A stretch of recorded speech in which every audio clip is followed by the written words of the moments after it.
बेटे आज हम करेंगे पॉवर्टी।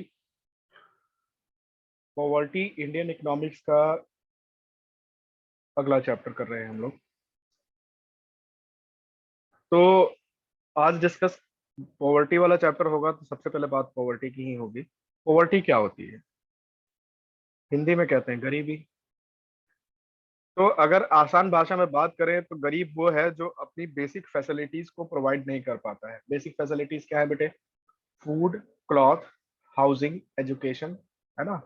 रोटी, कपड़ा, मकान जो था वो पहले बेसिक नीड कहा जाता था अर्ली 90s के अंदर, अर्ली 80s में।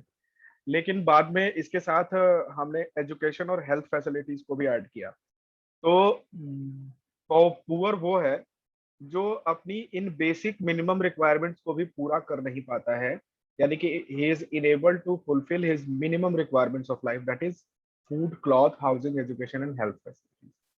तो उसे हम क्या बोलेंगे बेटे? पॉवर्टी बोलेंगे। ठीक है। उसके बाद पॉवर्टी में एक आता है रिलेटिव पॉवर्टी। रिलेटिव पॉवर्टी क्या है कि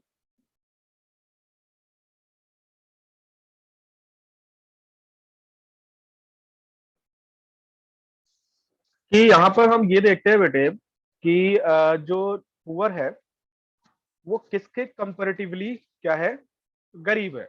जैसे हम इसके कंपैरिजन क्लास वाइज कर सकते हैं, रिलीजन वाइज कर सकते हैं, रीजन वाइज कर सकते हैं, कंट्री वाइज कर सकते हैं।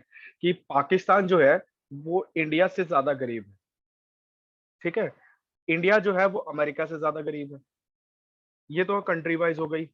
क्लास वाइज कर सकते हो कि इंडिया में जैसे कि स्टार्टिंग में जब SC ST के लिए वो लाया गया, आरक्षण लाया गया, तो उसके पीछे रीजन क्या दिया गया? Relative poverty. क्या बोला गया कि जो जनरल क्लास के लोग हैं उनसे जो SC ST यानी कि शेड्यूल ट्राइब्स और शेड्यूल कास्ट के जो लोग हैं, ये लोग ज्यादा गरीब हैं, तो इनको आरक्षण मिलनी चाहिए। समझ गए बेटे? तो रिलेटिव पॉवर्टी हमेशा रिलेशन बताता है डिफरेंट क्लास, रीजन या कंट्री के साथ। ठीक। तो फिर कहा गया कि सर ये जो गरीबी है वो इंडिया में हम नापते कैसे हैं? तो गरीबी नापने के लिए बेटा इंडिया में बनाई गई है पॉवर्टी लाइन। ठीक है ना। Absolute poverty in India is measured by poverty line. अब ये पॉवर्टी लाइन क्या है? कैलोरी कंजप्शन के हिसाब से इंडिया के अंदर एक लाइन डिवाइड कर दी गई कि इतनी कैलोरी अगर आप कंज्यूम करते हो तो क्या होगा बेटे? तो आप अमीर हैं।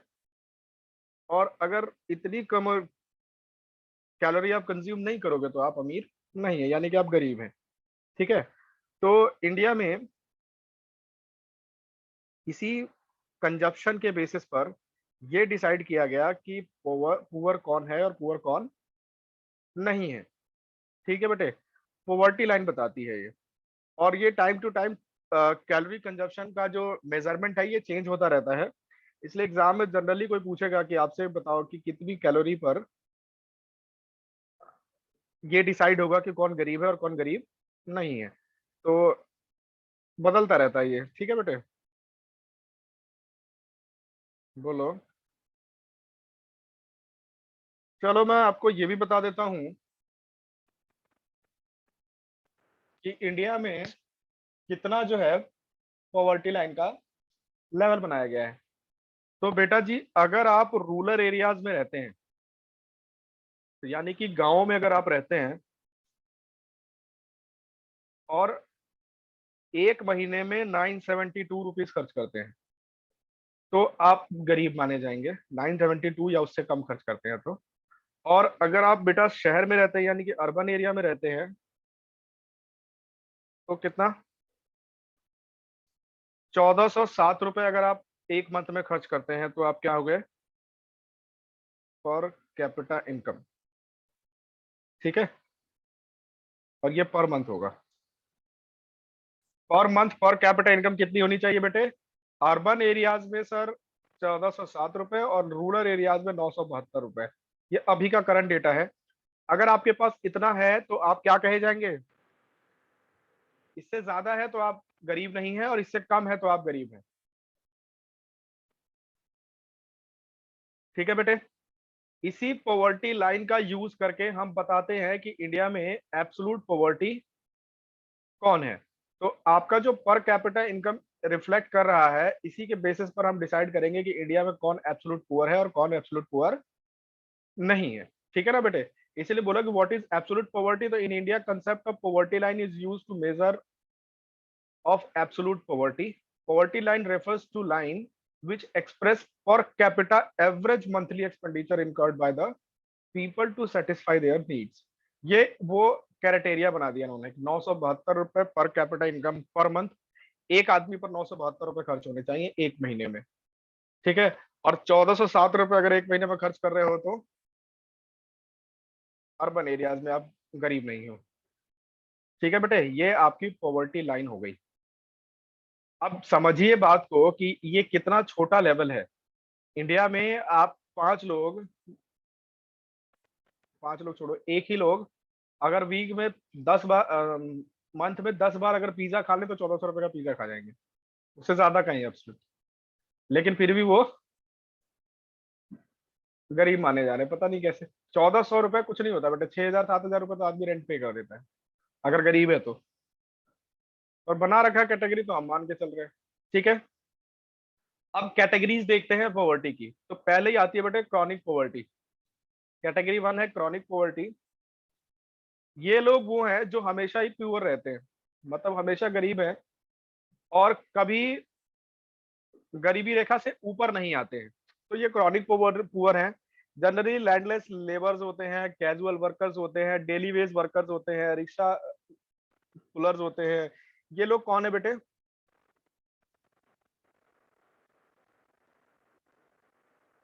Chronic poor.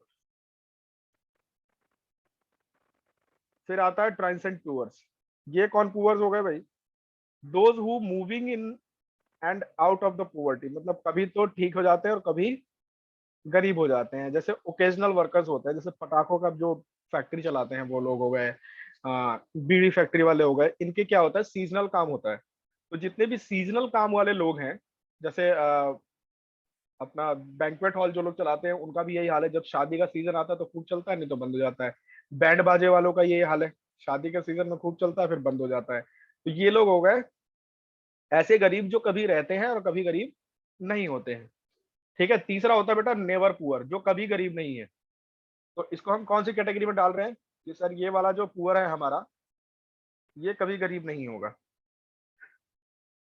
ठीक है बेटे, और ये हमने इसके एक चार्ट बना दिया। पहला वाला जो चार्ट है ये बता रहा है कि ये ऑलवेज, ये आपकी पॉवर्टी लाइन हो गई और ये लोग हमेशा पॉवर्टी लाइन के नीचे ही रहते हैं। इनमें एक और कैटेगरी आती है कि कभी तो मतलब मोस्टली गरीबी रहते हैं, लेकिन कभी कभार गरीबी रेखा से ऊपर चले जाते हैं। कभी कभार सब्सिडीज वगैरह मिल जाती हैं तो उस केस में वो लोग थोड़ा सा ऊपर चले जाते हैं। ठीक है, अब ट्रांजिट पुअर्स में दो पुअर हो गए, कर्निंग पुअर्स और ओकेजनली पुअर्स। कर्निंग्स क्या है, मतलब पॉवर्टी लाइन से थोड़ा सा ऊपर रहेंगे, कभी नीचे जाएंगे, कभी ऊपर जाएंगे, कभी नीचे, कभी ऊपर, कभी नीचे, डिंग डोंग चलता रहता है इनका। ठीक है ना? ओकेजनली पुअर क्या है कि जनरली वो प्रॉपर्टी लाइन से पॉवर्टी लाइन से ऊपर रहता है, लेकिन कभी कभी वो नीचे की तरफ भी आ जाता है, मतलब पॉवर्टी लाइन से कभी कभी नीचे आ जाता है। जैसे आज की डेट में जो लॉकडाउन लग गया, तो लॉकडाउन के बाद क्या हुआ, बहुत सारे लोगों के काम खत्म हो गए। तो जो लोग ओकेजनली पुअर यानी कि ऊपर चल रहे थे पॉवर्टी लाइन से, वो अचानक से क्या हो गए, पॉवर्टी लाइन के नीचे आ गए। ठीक है बेटे, और ये शहर का वो तबका है जो कभी गरीब नहीं होता, यानी कि इनके पास पर कैपिटा इनकम हमेशा 1400 रुपए से ऊपर ही रहती है। ठीक है बेटे, तो ये कभी पॉवर्टी लाइन के नीचे नहीं आएंगे, ये हमेशा ऊपर की तरफ ही रहते हैं। ये आपके हो गए गरीबों की कैटेगरीज। ठीक है बेटे, चलो चैप्टर में चलते हैं आगे। अगला है how does rise in price is responsible for poverty. एक एग्जांपल से समझते हैं। मान लीजिए कि आपके पास 100 रुपए की इनकम है और 100 रुपए की इनकम से आप 20 रुपए वाले सेब खरीदते हो, तो कितने खरीद पाओगे? 5। एक सेब की कॉस्ट है 20 रुपए, तो 5 सेब खरीद पाए आप। एक सेब की कीमत अगर 25 हो जाएगी तो क्या होगा? तो आपकी जो रियल इनकम है, आपने पढ़ा था फाइनेंशियल इनकम और रियल इनकम, यानी मॉनेटरी इनकम और रियल इनकम, इन दोनों इनकम में फर्क होता है। मॉनेटरी इनकम आपकी बढ़ने के बाद भी हो सकता है आपकी रियल इनकम ना बढ़े। रियल इनकम का मतलब है आपकी परचेजिंग पावर। मैं अभी बता रहा हूं क्या हुआ कि एप्पल जो था 20 रुपए का, वो 100 रुपए में आप 5 खरीद पा रहे थे, ये आपकी मॉनेटरी वैल्यू है। लेकिन वही एप्पल अगर 25 रुपए का हो गया तो आपकी इनकम अभी भी 100 रुपए ही है, लेकिन आप खरीद कितने पा रहे हो बेटे? 4 से। इसका मतलब हुआ कि आपकी जो एक्चुअल परचेजिंग पावर है वो कम हो गई। गवर्नमेंट अगर आपसे कहे कि हम सेब के रेट 20 रुपए रखना चाहते हैं, लेकिन आपकी सैलरी 80 रुपए कर देते, तो आप मानोगे? नहीं मानोगे, क्योंकि कोई अपनी इनकम कम नहीं करना चाहता है। तो गवर्नमेंट आपकी एक्चुअल इनकम ऐसे कम कर देती है। क्या करती है? आपकी इनकम को 100 रुपए छोड़ दिया और चीजों के रेट बढ़ा दिए। अब क्या होगा कि चीजों के रेट जब बढ़ जाएंगे तो कुछ लोग ऐसे होंगे जिनके पास 20 रुपए भी नहीं हो एक सेब खरीदने के लिए, तो वो तो पहले से गरीब थे। अब जब रेट 25 रुपए हो गया तो कुछ लोग ऐसे भी होंगे जो 21, 22, 23, 24 रुपए लेके बैठे होंगे, तो वो भी सर सेब नहीं खरीद पाएंगे। तो वो लोग कहाँ चले गए बेटे? उनकी परचेजिंग पावर डिक्रीज हो गई और वो लोग अब सामान को नहीं खरीद पाएंगे। ठीक है, समझ गए? इसी तरह से राइज इन प्राइस जो है वो रिस्पॉन्सिबल होता है किसके लिए बेटे? पॉवर्टी के लिए। तो rise in price in case of decrease in real income और purchasing power, so goods and services become costlier and poor people becomes unable to satisfy their minimum requirements। Clear है? इतना कुछ पढ़ने के बाद अब आके पूछ रहा कि डिफाइन पॉवर्टी लाइन। तो पॉवर्टी लाइन कौन सी लाइन है बेटे? वो लाइन है जो per capita average monthly expenditure के हिसाब से हमें बताता है कि आदमी अपना मिनिमम नीड सेटिस्फाई कर पा रहा है कि नहीं कर पा रहा है। तो इनके हिसाब से, भाई साहब के हिसाब से 972 रूरल एरियाज में, और 972 रुपीज है ना, और 1407 रुपए अर्बन एरियाज में अगर आप खर्च कर रहे हो तो आप पॉवर्टी लाइन के ऊपर हो, नीचे नहीं। ठीक है। एक प्रोग्राम आया था पॉवर्टी को हटाने के लिए आया था 2001 के अंदर। 2001 में जब ये प्रोग्राम आया तो कहा गया कि हम ये एम कर रहे हैं कि फूड सिक्योरिटी एम्प्लॉयमेंट देकर क्या किया जाए? पूरा किया जाए। क्योंकि इंडिया के तकरीबन 8-9 स्टेट्स के अंदर सूखा पड़ गया था। तो सूखा पड़ने के बाद लोगों को ये कहा गया कि भाई ये तो बड़ी दिक्कत हो जाएगी। तो वहां पर फूड सिक्योरिटी प्रोग्राम चलाया गया इन स्टेट्स के अंदर जहां पर सूखा पड़ा हुआ था, जिसको हम बोलते हैं फूड फॉर वर्क प्रोग्राम। ठीक है बेटे, ऐसे बहुत सारे प्रोग्राम्स अभी चैप्टर के एंड में हम लोग डिस्कस करेंगे जो पॉवर्टी को हटाने के लिए किया गया था। अब आता है discuss the causes of poverty. कौन से ऐसे कारण हैं जिसका जिसके कारण गरीबी आती है? तो बेटा जी देखो, इंडियन इकोनॉमिक्स के अंदर हर प्रॉब्लम का एक मेन कॉज है, और वो है पॉपुलेशन। पॉपुलेशन कैसे? जैसे जैसे आपकी पॉपुलेशन बढ़ेगी, पॉपुलेशन के अंदर वर्क फोर्स भी बढ़ेगा, और ये जो वर्क फोर्स है इसके लिए जॉब अपॉर्चुनिटीज प्रोवाइड करानी पड़ेंगी। तो ये लोग होंगे अनएम्प्लॉयड, और जब ये लोग अनएम्प्लॉयड होंगे तो क्या होगा बेटे? ऑब्वियस है, अनएम्प्लॉयड है इसका मतलब पुअर कैटेगरी के नीचे आ गए। ठीक है, फिलहाल देखते हैं इसने क्या लिखा है। कह रहा rapid growth of population particularly among the poor is reasonable for the problem of poverty in the country. It is obvious that when total national income is thinly spreaded over the large number of people, the per capita income is beyond the to be low, bound to be low। इसका मतलब ये कह रहा है कि जैसे ही आपकी population बढ़ेगी और एम्प्लॉयमेंट जनरेट नहीं होगा, तो क्या होगा बेटा? आपकी जो इनकम है वो कम होगी, और जब इनकम कम होगी तो जब हम पर कैपिटा इनकम निकालेंगे तो ऑब्वियस है वो भी कम होगी।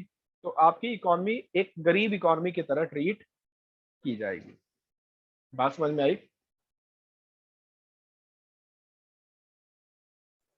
दू, दूसरा रीजन है बेटे, low level of economic development. देखो जी, डेवलपमेंट अगर नहीं होगा तो आपकी इकोनॉमी में क्या होगा, एम्प्लॉयमेंट अपॉर्चुनिटी जनरेट नहीं हो पाएगी, इंफ्रास्ट्रक्चरल फैसिलिटीज हम प्रोवाइड नहीं कर पाएंगे, और अगर इंफ्रास्ट्रक्चर नहीं होगा तो जॉब डेवलपमेंट नहीं होगी, और उसकी वजह से इनकम नहीं आएगी।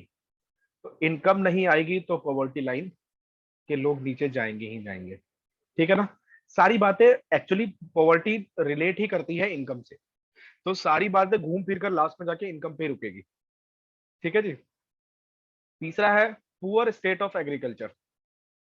अब देखिए, इंडिया जैसे कंट्री में जहां पर एग्रीकल्चर हम शुरू से पढ़ते आ रहे हैं कि मेन सोर्स ऑफ इनकम था, तो वहां पर अगर आपकी एग्रीकल्चर कम हो जाए तो क्या होगा, तो भी सर हम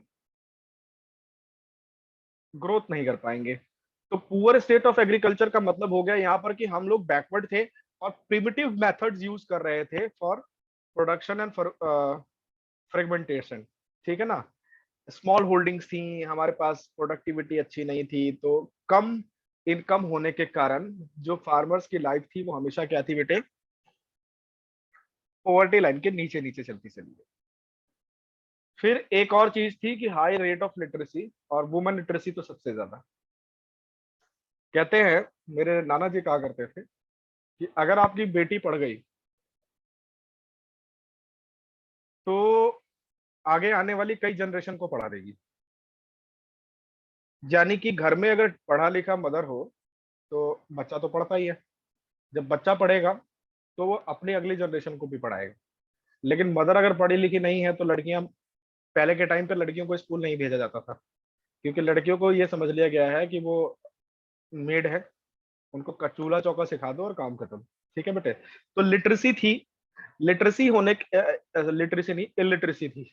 तो इलिटरेसी होने के कारण जॉब की कमी थी, लैक ऑफ नॉलेज था तो जॉब भी नहीं मिलेगी।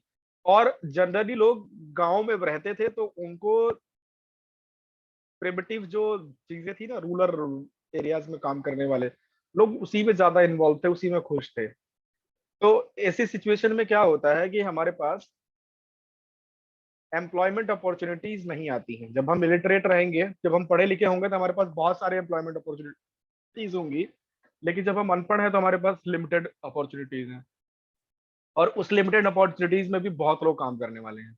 तो इंडिया में लिटरेसी रेट जो था वो बहुत कम था, बहुत कम लोग पढ़े लिखे थे। खैर यहाँ पर हमने डिस्कस तो कर लिया वुमेन वाला, तो वुमेन लिटरेसी, लेकिन वुमेन लिटरेसी इसने डिस्कस नहीं किया है।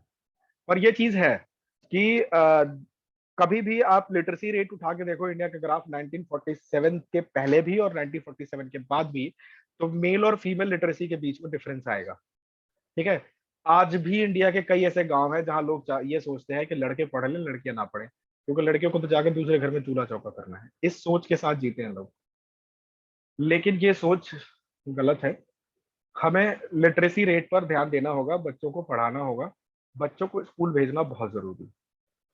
ठीक है, और इसमें हमारी गवर्नमेंट भी कई हद तक जिम्मेदार है कि गवर्नमेंट स्कूल्स का लेवल इतना अच्छा नहीं है कि जो गरीब है वो अपने बच्चे को पढ़ा सके। ठीक है, मैं एक इंटरव्यू देख रहा था, एजुकेशनिस्ट थी, उन्होंने कहा कि मैं दिल्ली के गवर्नमेंट स्कूल में जब गई और लड़कियों से पूछा कि आप लोगों के भाई कहाँ पढ़ते हैं, तो उन्होंने कहा कि जी प्राइवेट स्कूल में। यानी कि अपनी लिमिटेड इनकम से आज भी लोग जिसे अच्छा ही शिक्षा देना चाहते हैं वो उनका बेटा है, और जो गवर्नमेंट स्कूल में भेजना चाहते हैं वो उनकी बेटी है। ये शहर का बता रहा हूँ मैं, दिल्ली शहर का, तो गांव में सोचो क्या रेट हो। ठीक, और दिल्ली गवर्नमेंट ने स्कूल्स में बहुत अच्छा काम किया है, स्कूल्स को बहुत इम्प्रूव किया है, तो लड़कियां अब गवर्नमेंट स्कूल में भी पढ़ रही हैं, तो ठीक पढ़ रही हैं। समझ रहे हो, लेकिन ये सोच है कि अगर मेरे पास इतनी इनकम है कि मैं दो बच्चों को स्कूल नहीं भेज सकता हूँ, तो मैंने अपने लड़के को प्राइवेट स्कूल में भेजा और लड़की को गवर्नमेंट स्कूल में भेजा। अगर सारे स्कूल अच्छे हो जाते, गवर्नमेंट भी और प्राइवेट भी, तो ये जो भेद था ये हट जाता। ठीक है बेटे। तो ये जो लिटरेसी है, ये दोनों तरह से बाइट करती है। अगर आप मेल मेंबर हैं फैमिली के, तब भी अगर आप इलिटरेट है तो आपको जॉब अपॉर्चुनिटीज नहीं मिलेंगी। और फीमेल मेंबर्स हैं तो आप लॉन्ग टर्म में अपने आप को, फीमेल मेंबर अगर आपकी इलिटरेट है तो आप ये समझिए कि लॉन्ग टर्म में आपको उसका खामियाजा भुगतना पड़ेगा। ठीक है जी। और आजकल तो लड़कियां भी एम्प्लॉयमेंट में पूरा पार्टिसिपेट कर रही हैं, तो वहां भी खामियाजा भुगतना ही पड़ेगा। हाई लेवल ऑफ अनएम्प्लॉयमेंट, देखो जब दोनों ही काम करते हैं, मेल भी और फीमेल भी, तो आप ये सिंपल सा एग्जांपल ले लीजिए कि आपके घर में 5 मेंबर्स हैं, 5 में 3 आप भाई बहन हो गए, एक मम्मी और एक डैडी हो गए। पापा 50,000 रुपए कमा के लाते हैं महीने में, तो आपकी per capita income per month कितनी हो गई बेटे? 10,000 रुपए, है ना। लेकिन मम्मी भी जॉब पे जाने लगे तो 50,000 पापा कमा के ला रहे हैं, और मान लो 40,000 मम्मी कमा के ला रही है, तो कितने इनकम हो गई आपकी मंथली? 90,000। अब आपकी पर कैपिटा इनकम कितनी हो गई? 18,000। समझ रहे हो? तो जब मेल फोर्स और फीमेल फोर्स, वर्क फोर्स बोल रहा हूँ मैं, तो मेल वर्क फोर्स और फीमेल वर्क फोर्स जब दोनों ही एम्प्लॉयमेंट में इन्वॉल्व हो जाएंगे, तो उसके बाद हमारी पर कैपिटा इनकम अचानक अपने आप ही बढ़ जाएगी। ये जो लिटरेसी है, ये बहुत बड़ी अपॉर्चुनिटी बन के निकलेगी अगर हम सबको लिटरेट कर दें, तो सब वर्क फोर्स बन जाएंगे। ठीक है ना। और सब वर्क फोर्स बन जाएंगे तो सबको काम मिलेगा, सब कमाएंगे तो पर कैपिटा इनकम अपने आप बढ़ेगी। ठीक है। फॉरेनर्स ने, मतलब अमेरिका ने, रसिया ने ये काम बहुत पहले कर दिया था, इसलिए इनके जो इकोनॉमी है ये बहुत ज्यादा डेवलप्ड इकोनॉमी हो गई। और हम लोग की इकोनॉमी कैसी हो गई बेटे? अभी भी हम अभी डेवलपिंग ही चल रहे हैं, पिछले 30 साल से तो डेवलपिंग ही चल रहे हैं। ठीक है। इसके पीछे रीजन क्या है कि हम मेल डोमिनेटिंग सोसाइटी बनाते चले गए, फीमेल्स को पीछे करते चले गए। फीमेल इक्वल पार्टिसिपेंट जब हो जाएंगी एम्प्लॉयमेंट के अंदर, तो क्या होगा? पर कैपिटा इनकम अपने आप बढ़ेगी। ठीक है जी। तीसरा है हाई लेवल ऑफ अनएम्प्लॉयमेंट। ये तो होना ही है क्योंकि हम जॉब सीकर्स की कंपनी है, कंट्री है। हमें जॉब्स मांगने में बड़ा अच्छा लगता है, और हमारी सोच भी इतनी होती है। बचपन में हम छोटे थे तो पूछते थे लोग क्या बनोगे, तो डॉक्टर, इंजीनियर, पायलट, तीन ही हमारे पास नौकरियां हुआ करती थी, है ना। धीरे धीरे जब आगे बड़े बड़े हुए तो थोड़े से और बिजनेस कह रहा हूँ, और जॉब की अपॉर्चुनिटीज दिखाई दी, लेकिन हमें बिजनेस अपॉर्चुनिटी कभी बताया ही नहीं गया। एक सोसाइटी क्रिएट की गई जहां पर ये कहा गया कि उसको तो जॉब नहीं मिली है इसलिए बिजनेस कर रहा है वो। अगर मेरा माइंडसेट बचपन से बिजनेस का होता, तो आज मैं क्या कर रहा होता बेटे? कोई बिजनेस कर रहा होता।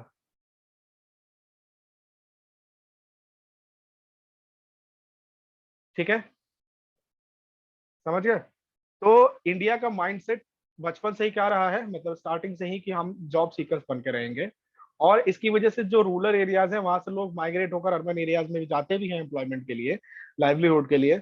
लेकिन बिजनेस यूनिट्स तो बेटा उतने ही है ना जो पहले थे, एक्स्ट्रा यूनिट्स तो बने नहीं।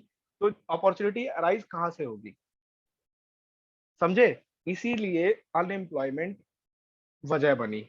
अनएम्प्लॉयमेंट नहीं होगी तो फिर इनकम नहीं होगी, इनकम नहीं होगी तो फिर आता है बेटा इनइक्वालिटी ऑफ इनकम।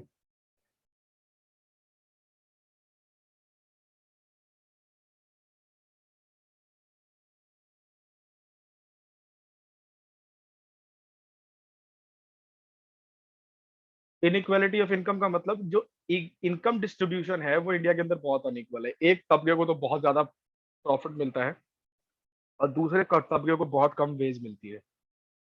तो इनकम डिस्ट्रीब्यूशन अलग होने की वजह से जो पॉवर्टी है वो अभी भी एग्जिस्ट कर रही है। हमेशा जिस इकोनॉमी के अंदर इनकम डिस्ट्रीब्यूशन अनइक्वल हो गया, उस इकोनॉमी में पुअर और रिच के बीच में जो गल्फ है वो बढ़ता जाएगा, वो कभी बैलेंस नहीं होगा। ठीक है जी। और इन्फ्लेशन, इन्फ्लेशन हमने ऊपर डिस्कस किया था कि जब प्राइस बढ़ जाती है तो वो कैसे पुअर बनाता है। ठीक है बेटे। जैसे ही आपकी प्राइस बढ़ेगी, तो जो कंज्यूमर है उसकी परचेजिंग पावर कम होगी, और परचेजिंग पावर कम होने की वजह से वो क्या करेगा बेटे? अपनी इनकम से अपने लाइवलीहुड के लिए जितनी भी बेसिक रिक्वायरमेंट्स है वो पूरा नहीं कर पाएगा, और वो गरीबी रेखा के नीचे चला जाएगा। ठीक है जी। चलो। अब अगला जो सवाल है, कह रहा discuss the measures enhancing the quality of life of poors. वो मेजर्स बताइए जिससे हम गरीबों की गरीबी मिटा सकें। पूरा इंडिया 1947 के बाद जितने भी पॉलिटिकल पार्टीज हैं, ये गरीबी ही मिटा रही हैं, दूसरी गरीबी मिट ही नहीं रही है। पता नहीं गरीबी को ऐसा क्या, कौन से मार्कर से लिख दिया गया है, गरीबी मिट ही नहीं रही है। चलिए डिस्कस करते हैं। तो मेन सोर्स आपका एग्रीकल्चर है, तो पहला फोकस आपका ये होना चाहिए कि एग्रीकल्चर सेक्टर आपका डेवलप हो जाए। अब आप एग्रीकल्चर डेवलप करने के लिए मशीन लेकर आइए, मॉडर्नाइज कीजिए, अच्छी सीड्स का यूज कीजिए, HYV सीड्स हमने डिस्कस किया था पहले। इरिगेशन की फैसिलिटीज डिस्कस कीजिए, chemical and composition of fertilizers use कीजिए, तब जाके आपको अच्छी फसल होगी। अच्छी फसल होगी तो अच्छी इनकम होगी, और अच्छी इनकम होगी तो पॉवर्टी अपने आप धीरे धीरे खत्म होने लगेगा। दूसरा, एरिडिक्शन ऑफ अनएम्प्लॉयमेंट। आपको क्या करना है, अनएम्प्लॉयमेंट को खत्म करना है। ठीक है, और अनएम्प्लॉयमेंट कैसे खत्म करोगे? एम्प्लॉयमेंट अपॉर्चुनिटीज देकर, both rural areas as well as urban areas में। दोनों ही एरियाज में आपको क्या करना पड़ेगा? एम्प्लॉयमेंट को खत्म करने के लिए आपको थोड़ी सी मशक्कत करनी पड़ेगी, यानी कि एम्प्लॉयमेंट अपॉर्चुनिटीज लगानी पड़ेंगी। गांव में आप MSMEs लगा सकते हैं, मतलब छोटे उद्योग, और शहरों में आप बड़ी इंडस्ट्रीज लगा सकते हैं। तो इससे क्या होगा, हैंडीक्राफ्ट को डेवलप कर सकते हैं। तो इससे क्या होगा कि एम्प्लॉयमेंट अपॉर्चुनिटी जनरेट होगी, और लोग कहाँ जाएंगे, जॉब करने जाएंगे, तो उनकी इनकम अपने आप बढ़ जाएगी, और पुअर से वो नॉन पुअर की तरफ मूव करने लगेंगे। ठीक है। दूसरा, ये बड़ा कॉन्ट्राडिक्शन है। दो तरह की प्रोडक्शन टेक्निक्स होती हैं, एक होती है लेबर इंटेंसिव टेक्निक, एक कैपिटल इंटेंसिव टेक्निक।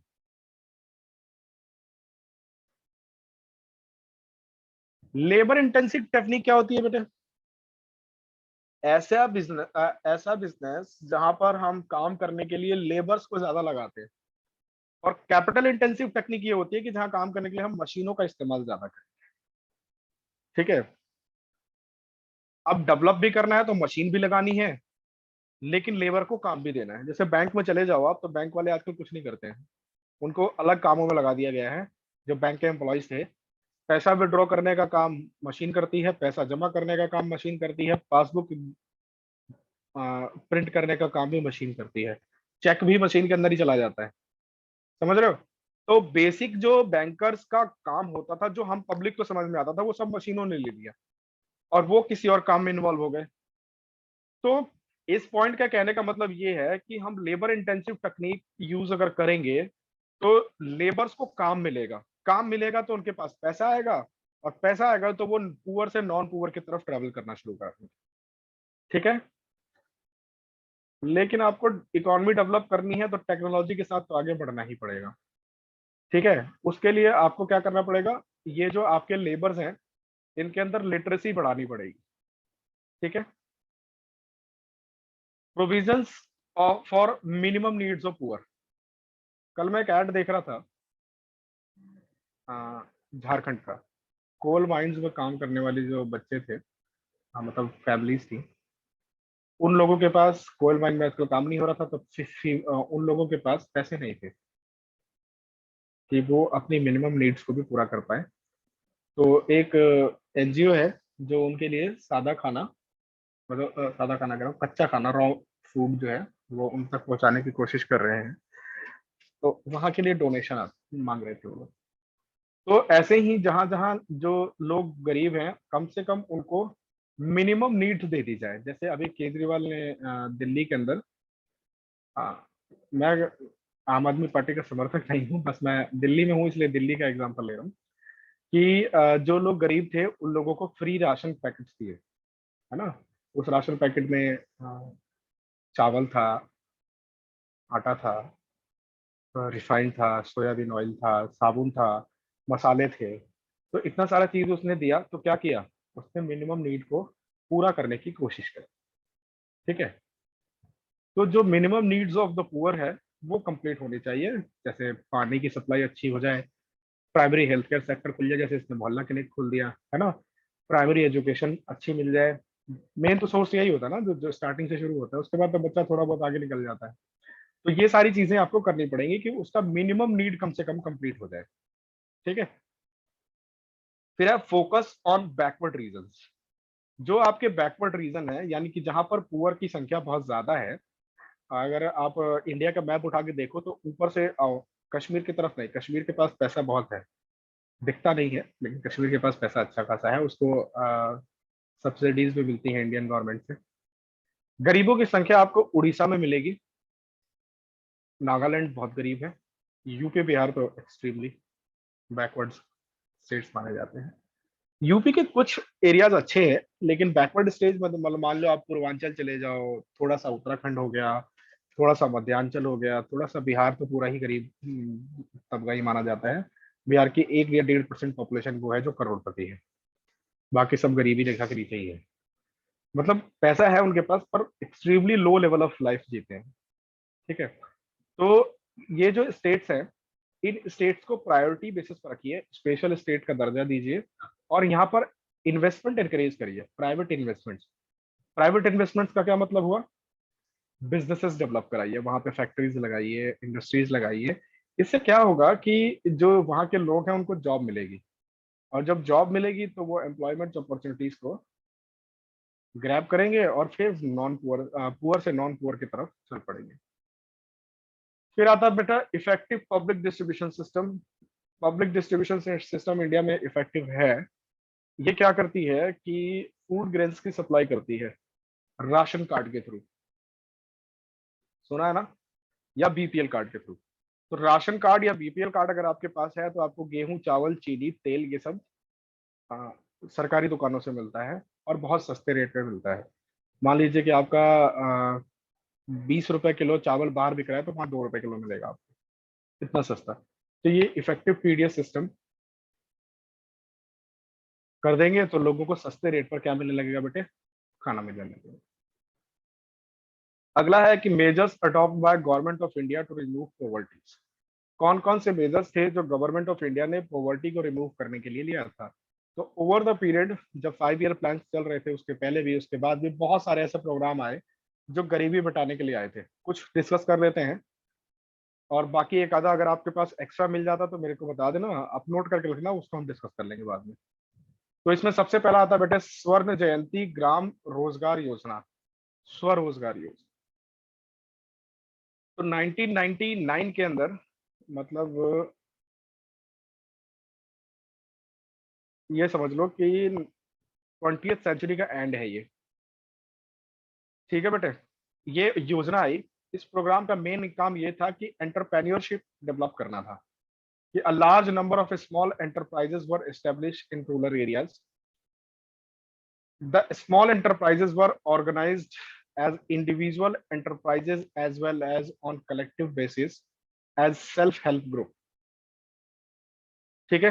मतलब इंडिया के गांवों में दुकानें खुलवाई गई, छोटे छोटे बिजनेसेस डेवलप कराए गए, और ये कहा गया कि आप इंडिविजुअली भी रन कर सकते हो और मिलके भी कर सकते हो। मान लो 10 लोग हैं, तो 10 लोग मिलके सेल्फ हेल्प ग्रुप बना लें, और self help group cooperative society की तरफ, और फिर वो काम करें। ठीक है बेटे। इसके बाद 2011-12 के अंदर इसी प्रोग्राम को दोबारा रीनेम करके नेशनल रूरल लाइवलीहुड मिशन बना दिया गया। ठीक है बेटे। तो जो आपका SGSY मिशन था, वो लास्ट तक आते आते क्या बन गया बेटे? National rural livelihood mission.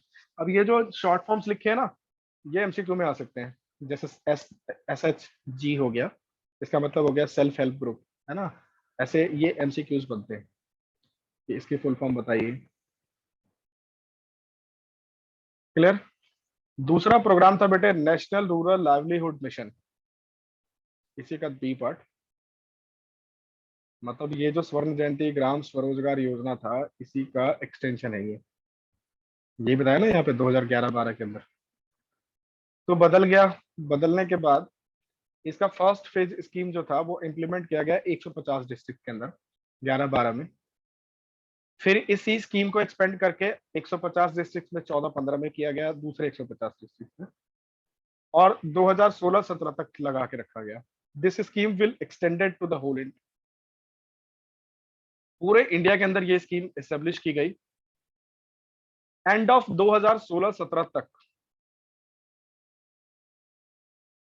कम से कम 90 लाख लोगों को जॉब प्रोवाइड कराने में काम किया इसने। ठीक है बेटे, तो 90 लाख बहुत बड़ी पॉपुलेशन होती है। 90 लाख लोगों को काम देने का काम किया गया है इन पीरियड्स के अंदर। तीसरा जो आया वो आया था बेटा संपूर्ण ग्रामीण रोजगार योजना। गांव के लोगों को रोजगार देना था। 2001 में ये प्रोग्राम लॉन्च किया गया था। ठीक है बेटे, इसके अंदर जवाहर ग्रामीण समृद्धि योजना and employment insurance scheme was integrated into a single योजना। मतलब ये संपूर्ण ग्रामीण रोजगार योजना था। इसके अंदर ये था जवाहर ग्रामीण समृद्धि योजना। समझ रहे हो? जवाहर मतलब गांधी फैमिली का नाम लग गया तो समझ लो कांग्रेस गवर्नमेंट के टाइम पे आया था। ठीक है ना? और दूसरा बेटा एम्प्लॉयमेंट अश्योरेंस स्कीम वर इंटीग्रेटेड इनटू सिंगल योजना। तो दो चीजें थी, एक ग्रामीण समृद्धि यानी कि ग्राम के पास सब कुछ होना चाहिए, वो समृद्ध होना चाहिए, और दूसरा एम्प्लॉयमेंट इंश्योरेंस। दो चीजों को मिलाकर ये स्कीम बनाई गई थी। इसका मेन एग्जेक्टिव ऑब्जेक्टिव ये था कि एम्प्लॉयमेंट अपॉर्चुनिटीज प्रोवाइड किए जाए जो सरप्लस वर्कर्स हैं उनके लिए, है ना? मतलब जिनके पास वर्क है तो उनका है ही, जो सरप्लस है यानी कि जो बच गए उनका, तो उनके पास क्या होना चाहिए बेटे? एम्प्लॉयमेंट अपॉर्चुनिटीज डेवलप करनी है हमें। दूसरा, to focus on the development of regional economic and social conditions, कि जो गांव है उनके रीजनल स्ट्रक्चर को ठीक किया जाए, उनके इकोनॉमिक स्ट्रक्चर को ठीक किया जाए, उनके सोशल स्ट्रक्चर को ठीक किया जाए। ठीक है ना? मतलब गांव में सड़कें बनवा दो तो इकोनॉमिक स्ट्रक्चर हो गया। कम्युनिटी सेंटर्स खोल दो, है ना?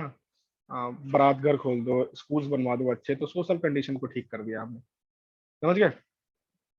तीसरा है to focus on the development of infrastructure. This yojana has set a target of creating 100 crore man days for for labours. 1 crore man days, sorry 100 crore man day, यानी कि एक आदमी एक दिन जितना काम करेगा उसको मल्टीप्लाई कर दीजिए आप 100 करोड़ से। इतना काम जनरेट करने का पर्पस है इसका। The central and state government bear the cost of this project in the ratio of 87.5 is to 12.5। मतलब 87% जो खर्चा था वो सेंट्रल गवर्नमेंट ले रही थी, और 12%, 12.5% कौन ले रहा था? ठीक है, बाद में इसको नरेगा के अंदर सबमिट कर दिया गया। NREGA MNREGA is same thing. ठीक है ना? नरेगा था पहले, फिर बाद में उसे Mahatma Gandhi national rural employment guarantee बना दिया गया। ठीक है बेटे, तो नरेगा के बारे में आगे बात करेंगे।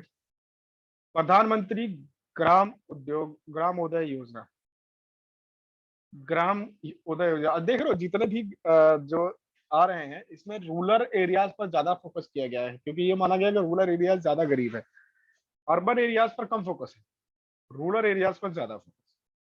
तो प्रधानमंत्री ग्रामोदय योजना के अंदर ये भी उसी टाइम लॉन्च हुई थी 2001 में, और इसका मेन काम ये था बेटे कि हेल्थ, प्राइमरी एजुकेशन, पानी पीने का पानी, हाउसिंग और रोड्स, इनको ठीक किया जाए। ठीक है, तो हेल्थ यानी कि डिस्पेंसरीज या हॉस्पिटल्स खोले जाए। प्राइमरी एजुकेशन के लिए गवर्नमेंट स्कूल्स खोले गए थे इंडिया के कई गांवों में। ड्रिंकिंग वाटर के लिए हैंडपंप या वेल्स खुदवाए गए थे। हाउसिंग के लिए लोगों को फंड दिया गया था या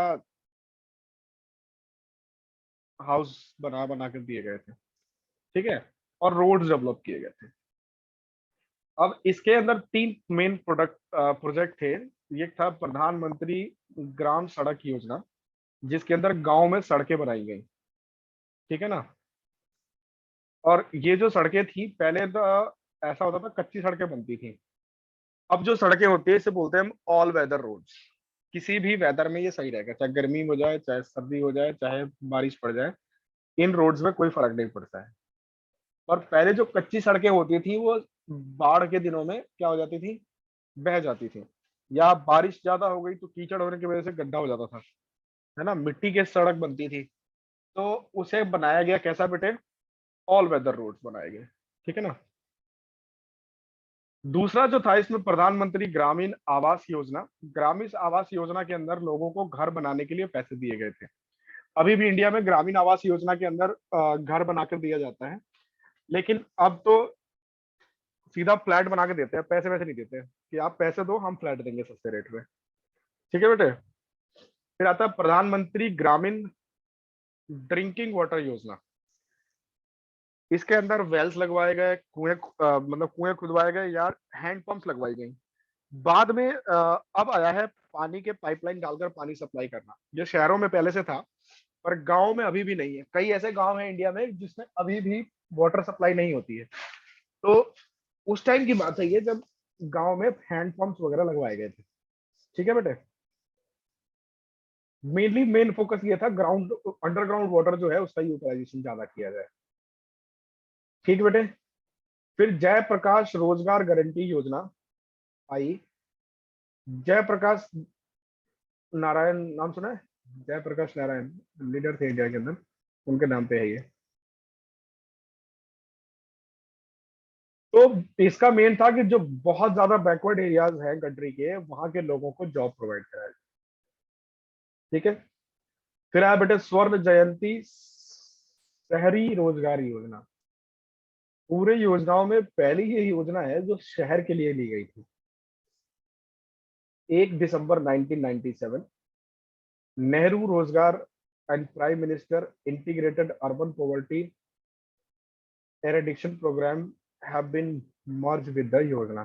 दो योजनाएं उससे पहले चल रही थी, एक नेहरू रोजगार योजना जो ऊपर पड़ा सामने, और दूसरा prime minister prime minister integrated urban poverty eradication programme.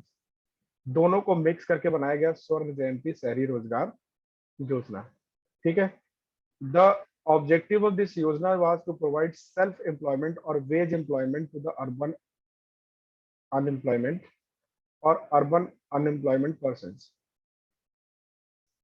इसके अंदर दो प्रोग्राम थे, यूएसईपी और यूडब्ल्यूईपी, यानी कि अर्बन सेल्फ एम्प्लॉयमेंट प्रोग्राम्स और urban veg employment. Self employment का मतलब आपके लिए बिजनेस अपॉर्चुनिटी जनरेट करवाएंगे, और वेज एम्प्लॉयमेंट का मतलब है आपको जॉब प्रोवाइड कराएंगे, ठीक है।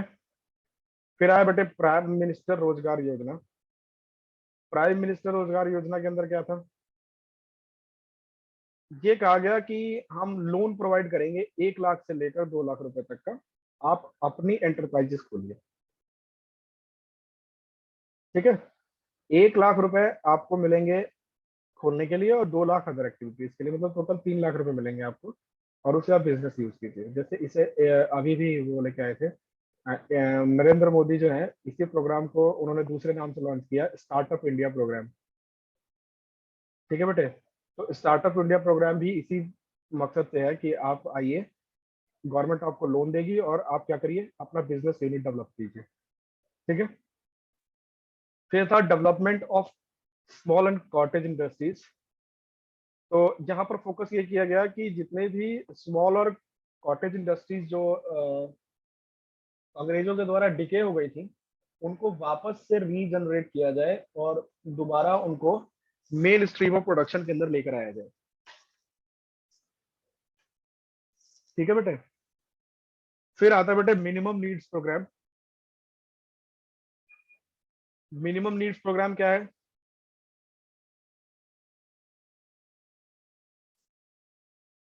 लोगों के लिविंग स्टैंडर्ड्स को बढ़ाने के लिए, वही जो हमारी मेन थी, रोटी कपड़ा मकान, एजुकेशन और हेल्थ, इस पर काम किया जाए।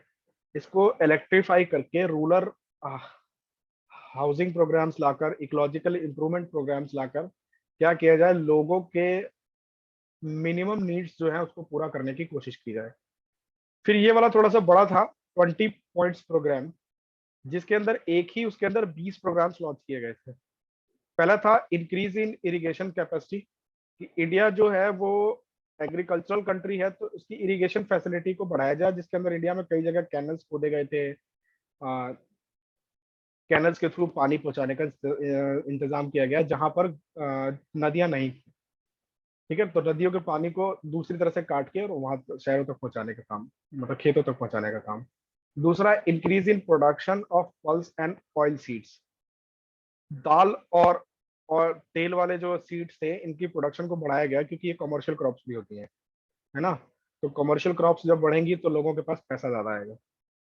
तीसरा, extension of integrated rural development programme and national rural employment programme. ये वही है रूरल डेवलपमेंट प्रोग्राम जो ऊपर पढ़ा था हमने, उसका फिर से एक्सटेंड किया गया। चौथा था fixation of ceiling on land holding. जो लैंड होल्डिंग थी उस पर सीलिंग लगा दी गई, मतलब एक मैक्सिमम लिमिट से ज्यादा आप लैंड नहीं रख सकते अपने पास। ठीक है।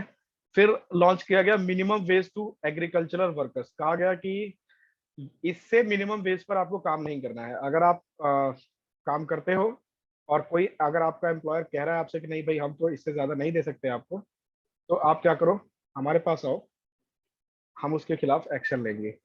मतलब गवर्नमेंट ने मान लीजिए कि 400 रुपए से मिनिमम वेज तय कर दी।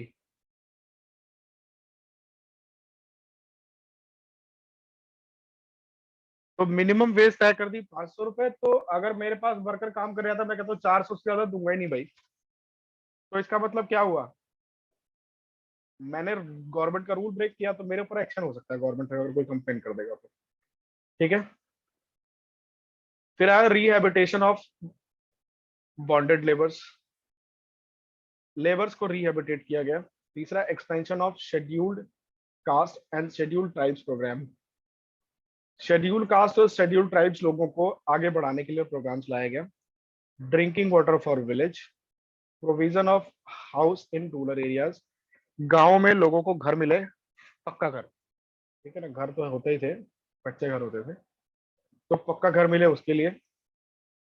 Improvement of slum area, slum area जो थे उनको इम्प्रूव किया जाए। डेवलपमेंट ऑफ पावर कैपेसिटी, बिजली बनाने की जो कैपेसिटी है उसे बढ़ाया जाए। डेवलपमेंट ऑफ फॉरेस्ट एंड गोबर गैस। गोबर गैस का चलन उस टाइम बहुत ज्यादा हुआ था, ये फेल हो गया इंडिया के अंदर, पता नहीं क्यों। लेकिन गोबर गैस का चलन बहुत आया था इंडिया के अंदर, लोगों कई गाँवों में गोबर गैस के प्लांट भी लगाए गए। लेकिन अनफॉर्चुनेटली ये इंडिया के अंदर सक्सेसफुल रहा नहीं। ठीक है। एट था फैमिली प्लानिंग। फैमिली प्लानिंग, हम दो हमारे दो, उसी का डायलॉग है कि इंडिया की पॉपुलेशन बढ़ रही थी, तो उसको कंट्रोल करने के लिए फैमिली प्लानिंग प्रोग्राम लाया गया, जिसके अंदर पूरे इंडिया के अंदर लोगों के अंदर फैमिली प्लानिंग की जो वो थी, क्या बोलते हैं, नॉलेज थी, वो उनके अंदर डाली गई कि ज्यादा बच्चे पैदा करना ठीक नहीं है, आप दो रखिए। तो हम दो हमारे दो प्रोग्राम आए थे। ठीक है ना। तो दो बच्चों का प्रोग्राम इंडिया के अंदर उस टाइम आया। फिर खैर ये फोर्सफुली नहीं अप्लाई किया गया था, खाली जागरूकता अभियान था ये, कि लोगों को जागरूक किया जाए कि ज्यादा बच्चे पैदा मत कीजिए। ठीक है ना। उसी टाइम इंडिया के अंदर बाकी सारे प्रोटेक्शंस वगैरह सबके बारे में लोगों को जागरूक करना शुरू किया गया। ठीक है। क्योंकि इंडिया के अंदर आप रूरल एरियाज में जाके देखो तो एक एक घर में आपको पांच पांच छह छह बच्चे मिलेंगे पहले वालों में। अब तो लोग जागरूक हो गए हैं थोड़े। तो फैमिली प्लानिंग उसी का एक पार्ट था कि पॉपुलेशन कंट्रोल किया जा सके। ठीक है।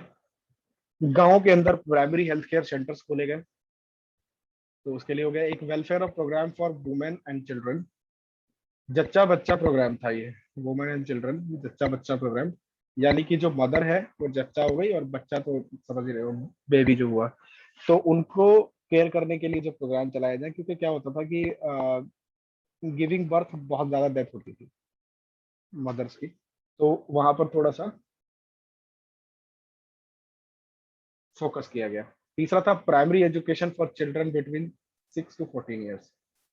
तो प्राइमरी एजुकेशन ऑफ चिल्ड्रंस का मतलब क्या हुआ, हाँ, छोटे 1 से लेकर 5वीं तक की पढ़ाई। तो 6 साल से 14 साल तक के बच्चों को ये कहा गया कि कम से कम आप प्राइमरी एजुकेशन तो दिलवाइए। पहले प्राइमरी की बात की गई, फिर सेकेंडरी। ठीक है जी।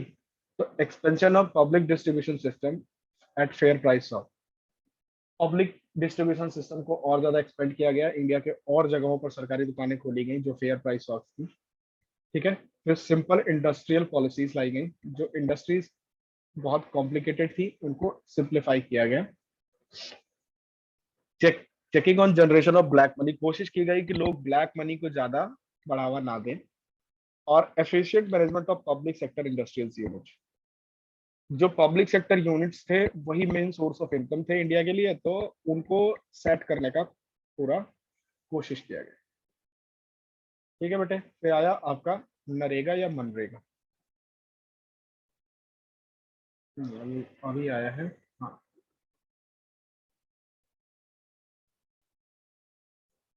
महात्मा Gandhi national rural development guarantee act था वो, उस पर स्कीम बना दिया गया। पहले था नरेगा, फिर हुआ मनरेगा।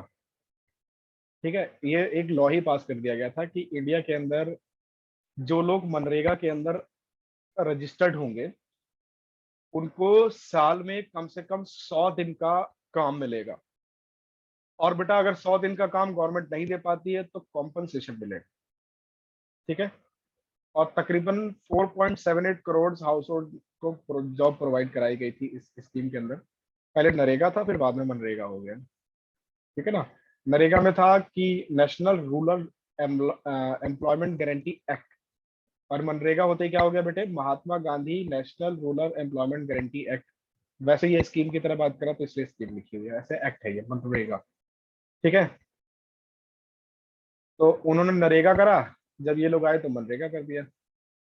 अब उन्होंने और ये लोग सोचते रहो कौन है, वो नहीं बताऊंगा।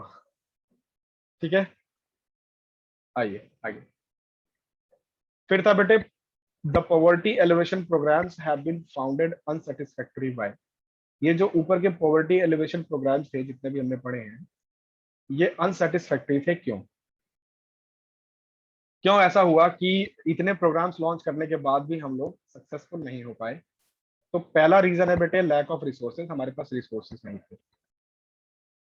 ठीक है ना, हमारे पास रिसोर्सेज नहीं थे, और रिसोर्सेज के ना होने की वजह से हम कर नहीं पाए कंप्लीट, क्योंकि मैग्नीट्यूड ऑफ पॉवर्टी जो थी वो बहुत हाई थी एज कम्पेयर टू हमारे रिसोर्सेज। ठीक है, फिर था बेटे अनइक्वल डिस्ट्रीब्यूशन ऑफ एसेट्स। जो एसेट्स हमने उस अप्लाई किया था पॉवर्टी एलिवेशन के लिए, उसके अंदर जो नॉन पुअर लोग थे उन्होंने ज्यादा बेनिफिट ले लिया और पुअर लोगों को कम बेनिफिट मिला। ठीक है, दूसरा था इम्प्रॉपर इम्प्लीमेंटेशन। जो इम्प्लीमेंटेशन हुआ उसका वो सही से नहीं हुआ, यानी कि जो ऑफिशियल्स थे, जो गवर्नमेंट और बैंक ऑफिशियल्स थे, जिनको एम्प्लॉयमेंट की जिम्मेदारी थी, वो लोग ने करप्शन किया, या उनके अंदर ट्रेनिंग नहीं थी, या लोकल लीडर के प्रेशर्स में उन्होंने काम वैसे कर दिया जैसे उनको करना चाहिए था, वैसे नहीं किया, दूसरे तरीके से कर दिया। समझ गया क्या हुआ? जैसे मैं एक्चुअल गरीब हूँ, मुझे लोन की रिक्वायरमेंट है, लेकिन एक लोकल नेता है, उसका साला है, उसको बिजनेस स्टार्ट करना है, तो उसने कह दिया कि भाई इन लोगों को मत दे, इसको दे दे। तो वो उसके प्रेशर में आके उसने क्या किया, अपने साले को दे उसके साले को दे दिया। ठीक है बेटे, तो क्या हुआ, जो एक्चुअल गरीब था उसको नहीं मिला, दूसरे को मिल गया। इसी को बोलते हैं इम्प्रॉपर इम्प्लीमेंटेशन। ठीक है, तीसरा, आप प्रोग्राम चला तो रहे हो लेकिन आपके पास इंफ्रास्ट्रक्चर नहीं है, ना रोड है, ना पावर जनरेट कर सकते हो, ना टेलीफोन है, ना स्कूल है, ना आईटी सर्विसेज है। तो उसकी वजह से क्या हुआ कि बहुत एरियाज में हम काम नहीं कर पाए। और lack of active participation of poor, poor लोग जो थे, इतना तो ज्ञान भी नहीं था, बेचारे लिटरेट थे, तो लिटरेट लोग जो थे वो ज्यादा से ज्यादा इसमें पार्टिसिपेट नहीं कर पाए। ठीक है ना। अब मान लो आप बिजनेस स्टार्ट करवा रहे हो, तो बिजनेस स्टार्ट करने के लिए थोड़ा बहुत तो पढ़ा लिखा होना जरूरी है। ठीक है, तो जो पॉवर्टी पुअर लोग थे वो लोग इसमें हैंड टू हैंड पार्टिसिपेशन नहीं किया, और हैंड टू हैंड पार्टिसिपेशन ना करने की वजह से उनका नुकसान हुआ। ठीक है, हमारे जो प्रोग्राम हमने लॉन्च किए थे वो कंप्लीट नहीं हो पाए। ठीक है बेटे, ये हुई हमारी पॉवर्टी। पॉवर्टी का चैप्टर बेटा यहाँ पे खत्म होता है। अब ये वीडियो पूरा आप देख लीजिए, जिस जिस पॉइंट पर आपको डाउट है उसको लिख लीजिए, और फिर उसके बाद हम एक क्लास रखेंगे जिसके अंदर ये सारे डाउट डिस्कस किए जाएंगे। ठीक है बेटे, चलिए अभी के लिए इतना ही। Bye bye.